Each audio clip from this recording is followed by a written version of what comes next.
Hey guys, what's up? Back to the video. In this video, you guys, my spoiler-free review for Smile. It comes out this weekend in theaters, and it follows Dr. Rose Cotter, who has had a traumatic past, and after witnessing a bizarre and traumatic incident involving her patient, she starts experiencing frightening occurrences that she can't explain. Dr. Cotter must confront her troubled past to survive and escape her horrid new reality. Now, 2022 has been an absolutely great year for horror movies, and this isn't the best horror movie by any means this year, but it's one of the scariest. Now, before we get into more of my thoughts, if you guys are new in here, make sure to subscribe and notifications on so you don't miss any of my other movie and TV show reviews, reactions, and breakdowns. But without wasting more time, let's get into it. So I went into this movie really not expecting much. I'd seen one trailer and I was really just expected to be scared. I'm going to talk more about the jump scares later in this video, but I am very easily scared, and from the trailer alone, I knew this was going to be very scary for me. Honestly, I was kind of scared to even go watch it. But when I got the early screener, I said, okay, we gotta go. And at that point, I was still expecting it to be pretty mediocre overall. I expected the acting to be really bad. I expected the story to be very lackluster, but once I got in there, I was actually really enjoying myself. Now, it's worth noting the actual theater environment, because for these early screeners, especially for horror movies, it's an absolutely packed theater, very tiny theater, and everyone's really there, is super excited and just ecstatic to see another horror movie. But I'm happy to say that the movie itself wasn't that bad. So we have to start off by talking about the cast and the acting overall. There are great performances here all across the board. The cast is overall good, definitely corny at times, I will say, but the lead was easily our standout here. Sosie Bacon, I think that's how you pronounce her name. She is so great in this movie as the lead. She's scary, she's unsettling, and she's just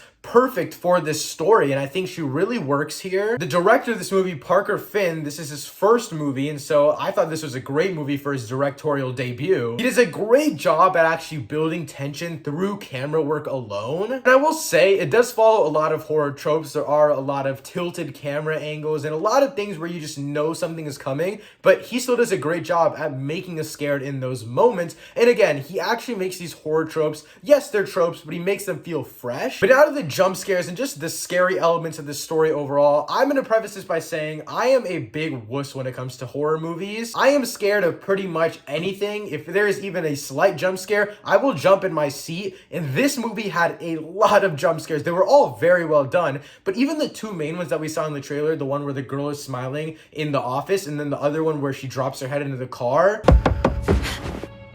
those two, I still absolutely screamed in my theater because it was just super scary for me. The environment that this movie creates for these jump scares is that you know it's happening. You 100% know, okay, this jump scare is coming in, this is coming then. But it's still scary because of the environment they create in this world and just the mystery around the whole concept of why everyone is smiling and just honestly the lore of this movie in general. It's a very creepy atmosphere, but I think it all works. You know when your parents are driving and then they brake really hard and they stick their arm out at you? Some guy did that to me this movie because he was that scared. I'm telling you, I'm a wuss when it comes to horror movies, but a lot of people in my theater also thought this one was pretty scary, especially just the jump scares, because again, they are jump scares. And yes, it is kind of cheap horror, but I kind of like that. And the final thing I want to talk about this movie is body horror. I can't say much because I don't want to spoil anything, but it's something I wasn't really expecting from this movie. Again, I don't want to give away too much, but it does feel very natural and it feels like a real representation of what's happening in this movie, unlike other movies, other horror type movies this year, like Men or Crimes of the Future, that use body horror in horror elements of the movie, even if it's not overall a horror movie. It feels like those movies do it more for the spectacle. This movie, definitely in the final act, it goes more for the spectacle, but I think it works in terms of representing what's actually happening, this big fear that's going around within these people that are smiling. And again, I'm tiptoeing around a lot of spoilers here, but just know it is very well done the way that they utilize body horror, at least in my opinion. At the end of the day, Smile is just a fun time at the theaters. Does it have cheap scares? Sure, but it's scary nonetheless, and this is definitely one that you should grab some friends and go watch. Overall, I'm going to give Smile a 7 out of 10. If you've seen or want to check out Smile, let me know what you think of it in the comments down below. Thank you so much for watching. I'll see you next time. Peace.